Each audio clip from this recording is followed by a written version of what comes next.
उम्मीदवार युवकों में एक था कर्मवीर। कर्मवीर निर्धन परिवार का प्रतिभाशाली नवयुवक था और वो जो लोग जा रहे थे वहाँ पर युवकों में जिनका चयन होने वाला था उसमें से एक कर्मवीर भी था। और कर्मवीर ये गरीब परिवार से था, लेकिन ये प्रतिभाशाली युवक था। वह तेजी से राजदरबार की ओर जा रहा था। उसी समय बैलगाड़ी वाला वृद्ध एक बार फिर पहिया कीचड़ से बाहर खींचने का प्रयास कर रहा था।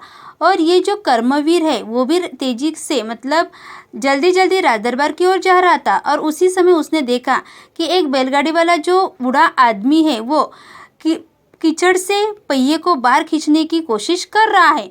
यह दृश्य देखकर दरबार पहुंचने की चिंता न करते हुए कर्मवीर सीधे कीचड़ में उतरा और उसने ये दृश्य देखा। फिर उसने ये चिंता नहीं की कि मुझे राज दरबार पहुंचना है।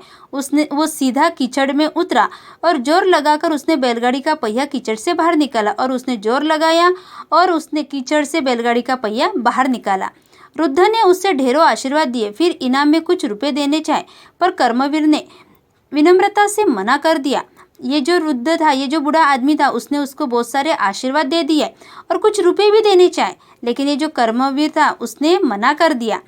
देर हो जाने की आशंका से भागते दौड़ते कर्मवीर दरबार पहुंचा। फिर उसको लगा कि अभी उसको देर हो रही, उसके मन में शंका आ गई कि अभी मुझे दरबार पहुंचने में लेट हो जाएगा करके वो भागते दौड़ते दरबार पहुंचा।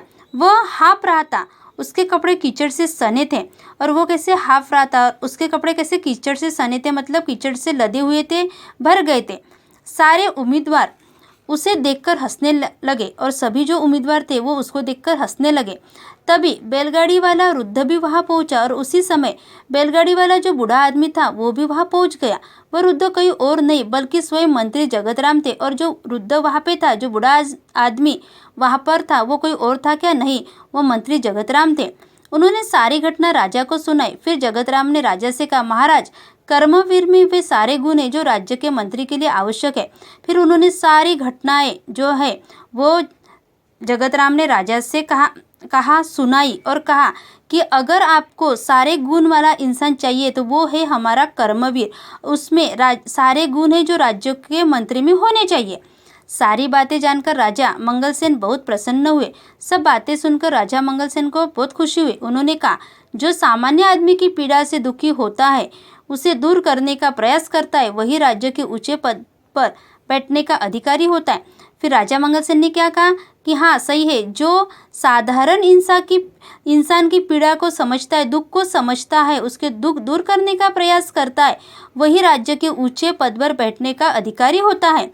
जगतराम जी ने योग्य व्यक्ति का चुनाव किया और ये जो जगतराम जी है उसने सही व्यक्ति का चुनाव किया। आज से कर्मवीर राज्य के नए मंत्री होंगे। और उन्होंने कहा कि आज से हमारे कर्मवीर राज्य के नए मंत्री होंगे सुधा शर्मा। ओके बेटा।